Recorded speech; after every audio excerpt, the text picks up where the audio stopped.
how are you? Doing great. How are you, Dayna? Really excited to have you join me because this is my first podcast of Solving It with the Solutionist. Really excited to have you here. Andy, do you remember how we met? Yeah, of course. I spent a lot of time on LinkedIn, and you're one of the most exciting and energetic people out there. So I think you probably sent me a note, or I sent you a note, something like that. Absolutely. It's amazing how many people think that I use LinkedIn like Facebook and unprofessional. And I just think it's incredible for me to be sitting here with you and meet someone like you from LinkedIn. And I think it's so important for people to understand the incredible connections you can make from LinkedIn. One of my favorite moments with you is actually us at the Smith, and we refused to share our Shiseido peppers with anybody else. It was just you and I and those Shiseido peppers. Well, networking is important, and I will talk more about it. But also, we did meet online, but we ended up meeting in real life several times, which I think is also an important part of networking. Absolutely. And you have an incredible career path. Can you talk a little bit about that, how you started, how you got to where you are now? Yeah, so when I was way back in high school, my family moved from one town to another, and I was going into 11th grade. So I said, I think I want to make some new friends. So I decided to sign up for the football team. And I'd never played organized football, but I played in the backyard. How hard could it be? So I'll never forget, my mother was dropping me off. It was in the summer, and I'm not very tall. And she's like, "Oh, I think you're going to get killed. Those boys are very large." And I was like, "I'll be fine." Well, a couple of weeks later, I was in the hospital and a really bad broken leg. So my mother was generally correct. So I was actually stuck in the house for 6 months with a cast and crutches. So this is a long time ago when, people didn't have computers. So one day, because I was bored, my dad came home with this computer. It was an Apple II Plus for the nerds on the call that will know what that is. And I just sat in my basement and went to the library and got books and learned all about programming a computer. So my short-lived football career changed my outcome because that's how I got into technology. Then I went to college for it and ended up getting a job as a computer programmer for a retailer known as The Limited. And that's really, so I owe it all to my failure in football. Wow. Wow, that's incredible. Well, Andy, I see behind you is your book. And I'm so curious to hear what inspired you to write that book. I'm going to go into my favorite parts of the book in a little bit, but I want to hear how it all came about. Yeah, so I've had a long career. I spent over 20 years as a CIO. I'm now a COO. And I really think about my book as 30 years of making mistakes.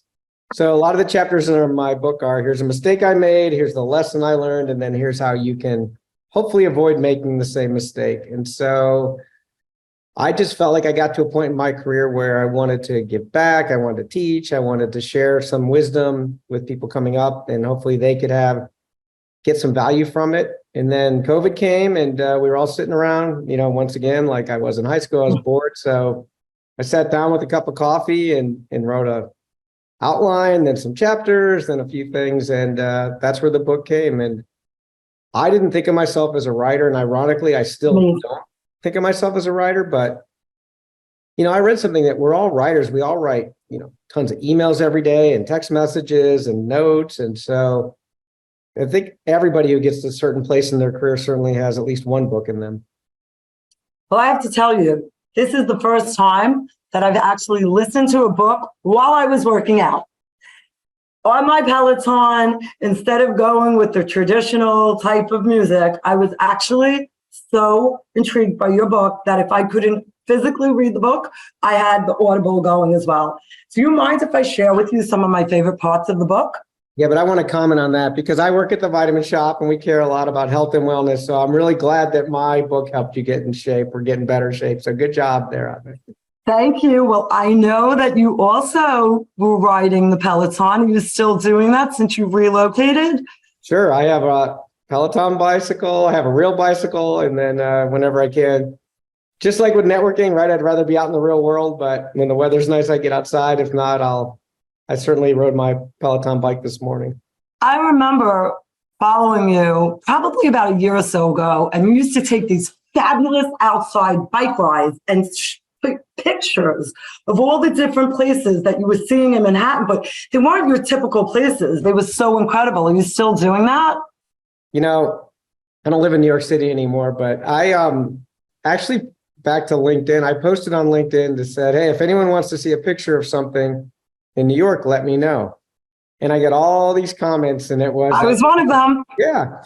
And I ended up with 16 landmarks, and I went out and spent 4 hours and covered 25 miles and took pictures from all the way downtown on Wall Street, all the way up to the restaurant from Seinfeld. So, and everything in between. And I think probably half of those things I hadn't seen in real life or hadn't even heard of. So it was really a fun adventure for me. For me, I had asked you to go find the fearless female. Yeah. I don't know if you remember that statue, but there was something so magnificent about her. She just stood there so empowered, looking at the bull, and that was my ask of you. Yeah, I got that photo. That was one of the first ones, and they moved it. No, they moved it. It's not by the bull anymore. I know that. And they were selling statues, like copies of it. And I was so obsessed with the fearless female, and I still am. One of the things that you mentioned in the book is finding out what your team wants from their career and what motivates them. I don't know how many leaders actually do that. Can you talk a little bit about that? Yeah, so I think like a lot of people, I just felt like everyone who worked for me just wanted to follow in my footsteps and go from programmer to manager to director to VP to executive, right? So one day I had a 150-person IT team I was leading, and I sent a little email out and said, you know, how many of you want to be a CIO? And out of 150 people, I only got 2 yeses. Wow.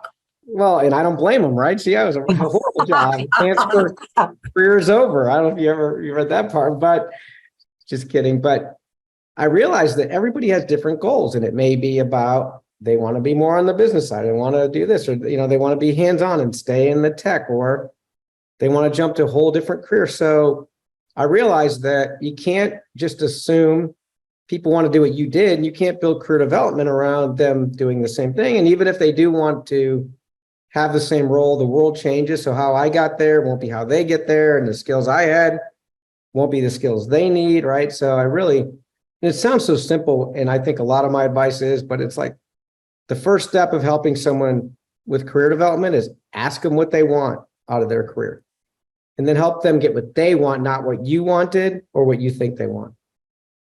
And you know what's so amazing, Yanzi? Your book, the title talks about how to build an amazing IT team. But as I read this book, it's not just about an IT team. It was just how to build an incredible work environment, how to build an incredible team. So I just wanted to make sure. Sometimes people think, whoa, look at the title. I'm not in technology. This isn't for me. It is for anyone that wants to empower their people. And I really want to press upon that. One of the other things that I loved, absolutely loved, is how complacency is the #1 enemy of reliability. Can you explain a little bit about that?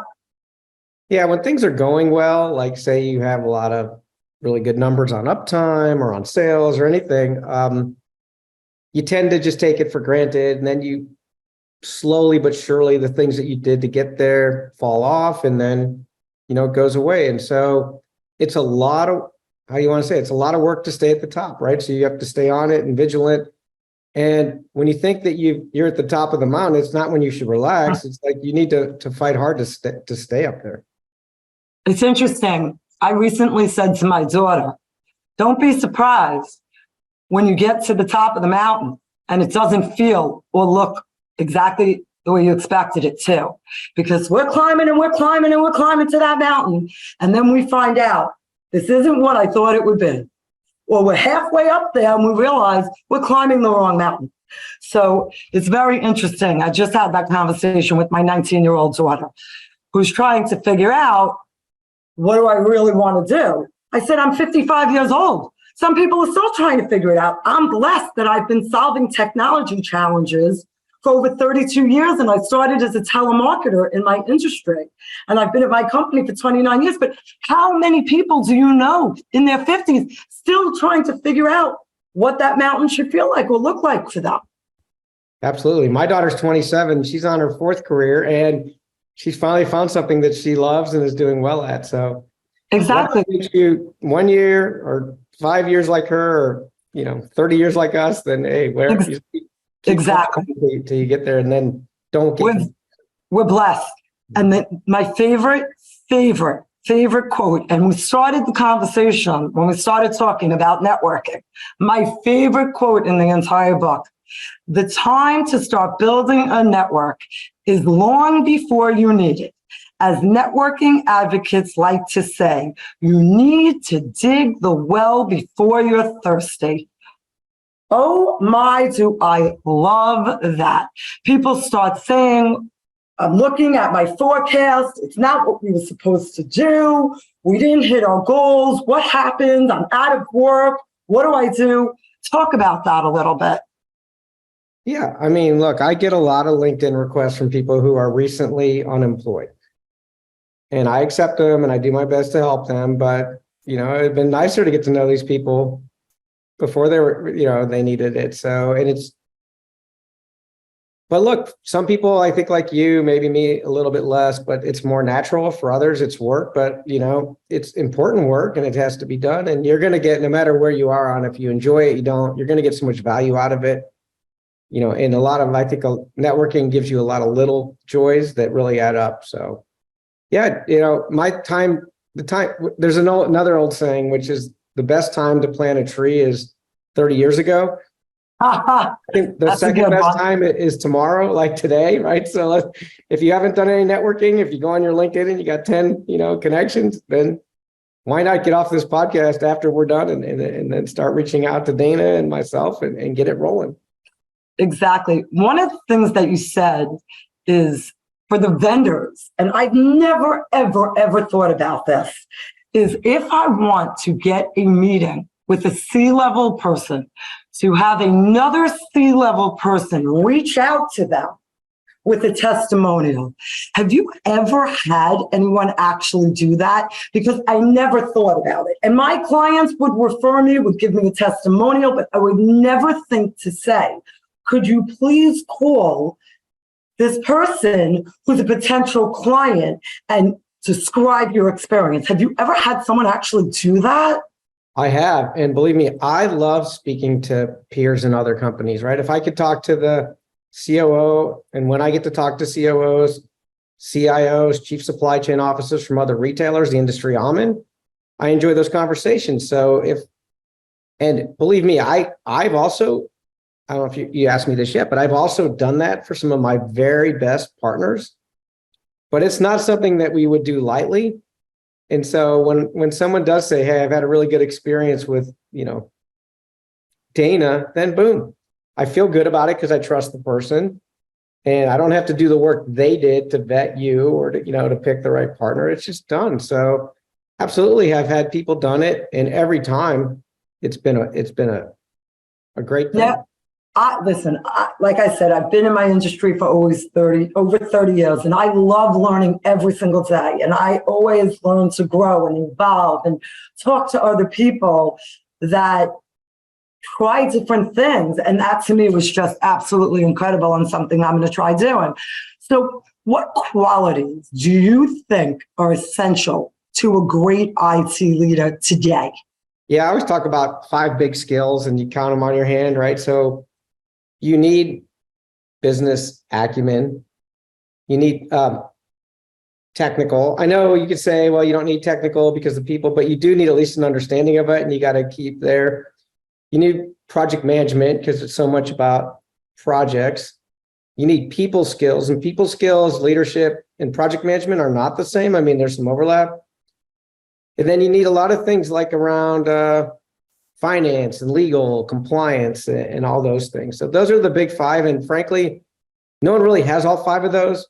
You're not like great at business and great at tech and great at accounting and legal. So what you need to do is figure out of those 5 skills where you're not as strong, and then put some emphasis there, or make sure you have people on your team that shore you up. But yeah, those are what I call the big 5 skills. So being on the other side, as someone who partners with many IT leaders, many times we'll have a meeting scheduled and rescheduled because they have a disaster that comes up. IT leaders are under tremendous pressure. How do you recommend they create a positive culture within their organization? Yeah, so one of the stress points for IT is you only ever are able to complete a fraction of what people ask you to do, right? So I run a distribution center and we get e-commerce orders, and every day, if we come to work and we have 10,000 orders, we don't go home until we ship 10,000 orders. We do 100% of the work and then we go home. In IT, if we're asked to do 100 things, a report and an upgrade, a new system and a database, and you can't do all those things. Maybe you do 2% or 5% because it's very easy to dream up a new idea or a new feature.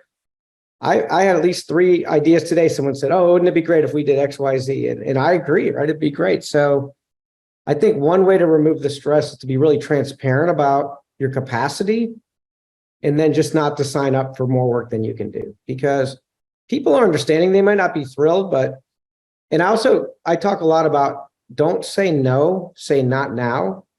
Wow, love it. Don't say no, but say, I'd love to help you get that done. Let me talk about the process to go get the approval, the funding, the support. So really work with your business people and say, I really don't have the bandwidth, the people, the skill set to do that. I've got all these other things on my list, but let's see about when we can do it or how we can do it, or how can we make that a more attractive idea so that it's not just that would be cool, but it would actually drive sales or drive cost reduction or drive efficiency. So now, it'll be compelling reason to do those things. That's amazing. I'm just looking at the next question that I have here. What do you think, with technology changing so fast, are 3 pieces of advice that you would give to an IT leader today? Yeah, so one thing is it's a lifelong commitment to learning. You don't get your diploma and walk off the stage and go, phew, I'm glad I don't ever have to do homework. It's always about learning and reading and studying. And really on the same lines, but the second thing is that you may feel like something is a bad idea or a bad partner, but because things change, you have to be open-minded.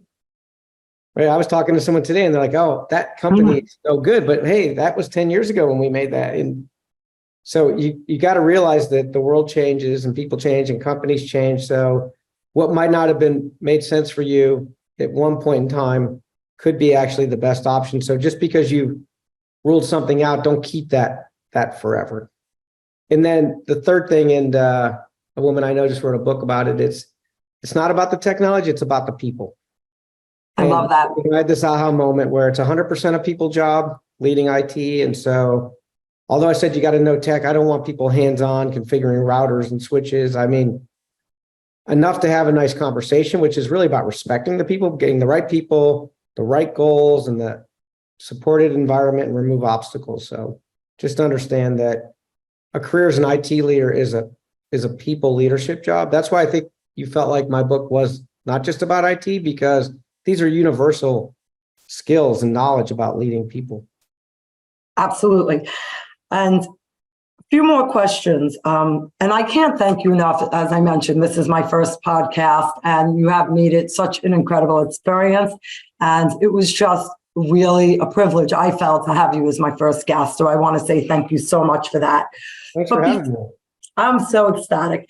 And before we wrap up, I'm just curious, what does the future hold for IT leaders? What do you think that looks like? Yeah, I think it's a golden age. Back in 20 years ago, there was these articles about, does IT even matter? And will there be an IT department? And will they be disintermediated? So, IT is out of the basement. For me, it's literally out of the basement and, there's no job and no company that isn't impacted and influenced and uses technology. So it's so important. We talk about digital transformations and digital driving and the haves and the have-nots. So what a great career to go in, what great opportunities. More and more IT leaders are becoming COOs, CEOs, business leaders. They used to be very, very rare when I came up in my career. And now, I was able to make that jump and so many people are. So I think that's been terrific. But it's just really a great time to be involved in technology. That's amazing. I just want to thank you again for the opportunity. I do want to share with everyone the book. Anzi, how is the best way that our listeners can go about ordering your book? Can you tell us a little bit about that? What do you suggest? Yeah, well, you can get a signed copy of my book on my website, which is andrewlaudato.com, which is my first and last name. It's as easy as that. And I have some swag. I think you saw me drinking out of my Be a Diode mug. And I would love it. But you can also just go on Amazon and buy the book. But if you want a signed copy, you can buy it from my website. Well, thank you so much for your time. This has been an incredible discovery session, learning and hearing a little bit more about you, what inspired you to write the book, and how we met on LinkedIn. Thank you, Andy, so much for your time. Thanks, Dayna. Good luck with your podcast. It's going to be terrific. Thank you. Have an amazing day. Bye-bye. Bye.